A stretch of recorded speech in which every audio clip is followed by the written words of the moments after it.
Last night, the Grand Junction City Council held a workshop discussing the possibility of cannabis regulation and licensing within the city limits.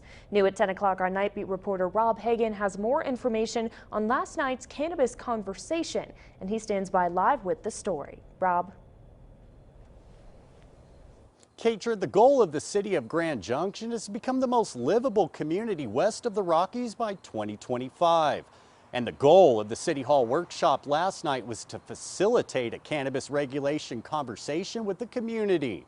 And although citizens' opinions and cannabis research varied, they were all agreement on one thing in that room. They want the best for our city, and cannabis sales might be the means to help the city spend.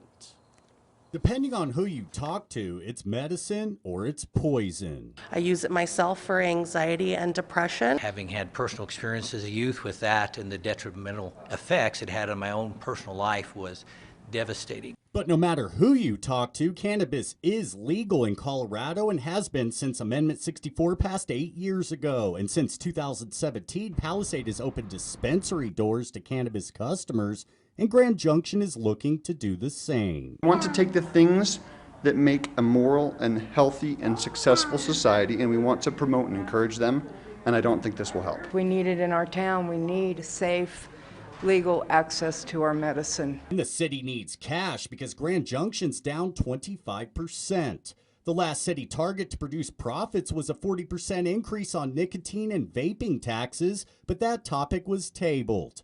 The new target's set on cannabis cash crop that produced over $2.9 million in Mesa County, and that's just in the month of July. I actually think the revenue source could be very beneficial if the city will earmark that revenue towards programs that is geared towards our youth. Palisade has shown that it works for them. I've seen it work in Washington and Oregon, where we used to be residences of.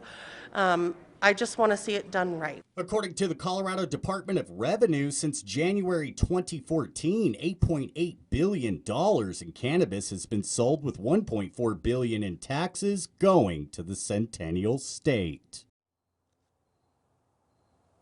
Now, I've reached out to the Palisade Chamber of Commerce, the Palisade City Manager and owner of a dispensary in Palisade, and a city council member here in Grand Junction, and all have yet to return my calls.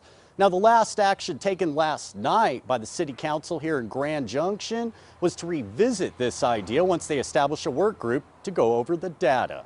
KREX5 will keep you informed and updated with the latest details pertaining to the possibility of cannabis regulation and licensing here in the city limits of Grand Junction. But until then, first on the Western Slope and live at City Hall in Grand Junction, I'm Rob Hagan with KREX5 News. Katrin? Rob, thank you very much.